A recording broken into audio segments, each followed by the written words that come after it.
Doctor साहब कुछ कीजिए। डॉक्टर साहब मेरे बेटे का इलाज कीजिए। डॉक्टर साहब लगता है मेरा बेटा पागल हो गया है। पागल हो गया है? लेकिन देखने में तो ये ठीक ठाक लग रहा है। देखने में ही लग रहा है, हरकतें सारी पागलों वाली हैं। पागलों वाली हरकतें? कब से ये बीमारी? बिल्कुल ठीक ठीक देर तो नहीं बता सकता, लेकिन नोटबंदी के बाद से हमें थोड़े लक्षण दिखने शुरू हो गए थे। लक्षण? किस तरीके के लक्षण? यही कि जब लोग एटीएम की लाइन में परेशान खड़े थे, रो रहे थे, कुछ लोगों की तो लाइन में मौत भी हो गई थी, उस टाइम लोगों के दुख को देखकर ये खुश हो रहा था। मैंने फिल्मों में कई बार देखा है, विलेन को ऐसी बीमारी होती है जो लोगों को दर्द में देखकर खुश होता है। लेकिन ये बहुत सीरियस मामला है, इतनी पुरानी बीमारी है, आपने तभी क्यों नहीं बताया? कैसे बताता सर, उस वक्त लोगों की लाइन देखकर मैं भी बहुत खुश था। करोड़ों लोग खुश थे, तो क्या करोड़ों लोग एक साथ बीमार हो गए थे? कुछ और लक्षण, कुछ और सिम्टम्स बताइए मुझे।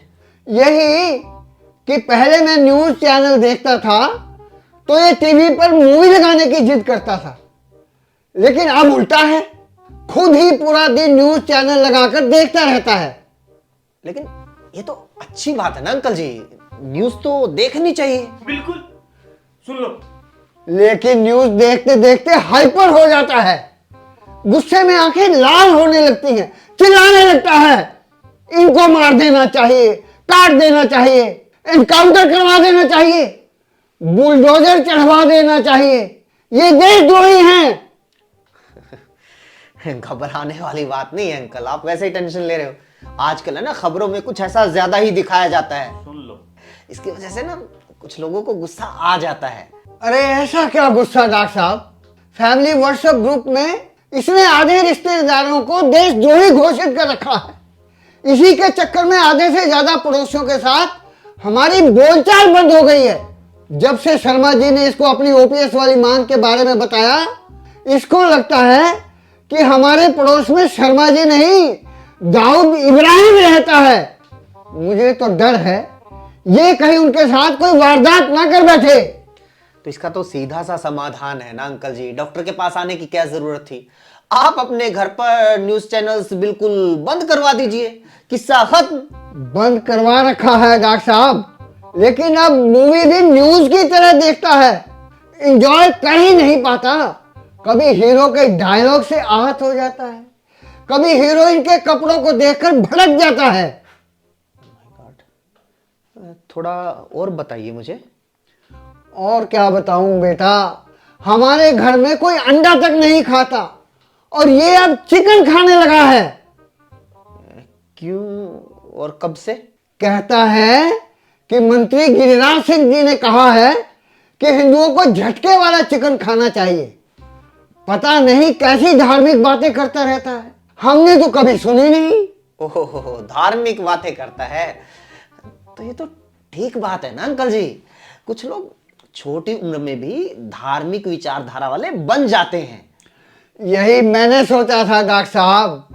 मैं तो इसके लिए गीता, रामायण, वेद, भजन, आरती की किताबें ले आया था। सोचा कि धार्मिक हो ही गया है तो धर्म का ज्ञान भी ले ले। बहुत बढ़िया। तो अब तक बहुत सारी किताबें पढ़ ली होंगी इसने।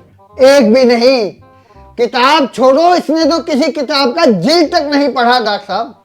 कोई एक दोहा, कोई अध्याय, कोई श्लोक, इसको तो कुछ भी नहीं आता। ना मैंने कभी इसको पूजा करते देखा, ना कभी मंदिर में जाते देखा। हाँ, एक आध बार मस्जिद के बाहर डीजे पर नाचते जरूर देखा था। मुझे ना थोड़ा थोड़ा समझ में तो आ रहा है, थोड़ा और बताइए। यही कि बस कहता रहता है मेरा जीवन देश को समर्पित है, मुझे बस देश हित में ही सोचना है, देश के लिए कुछ करना है। You are a proud father. गर्व होना चाहिए आपको तो अपने बेटे पर। किस बात का गर्व सर?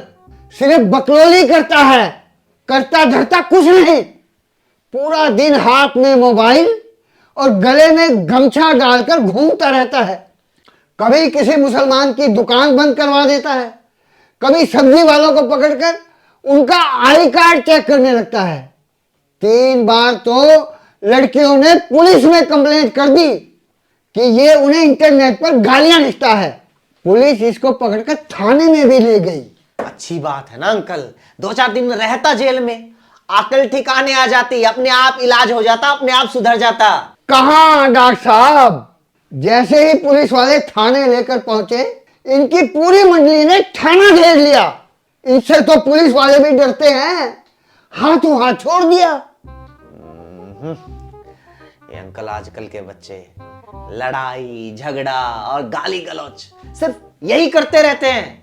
अरे दूसरों के साथ करते होंगे, ये हमारे वाला तो अपने बाप दादा के साथ भी करने लगा है।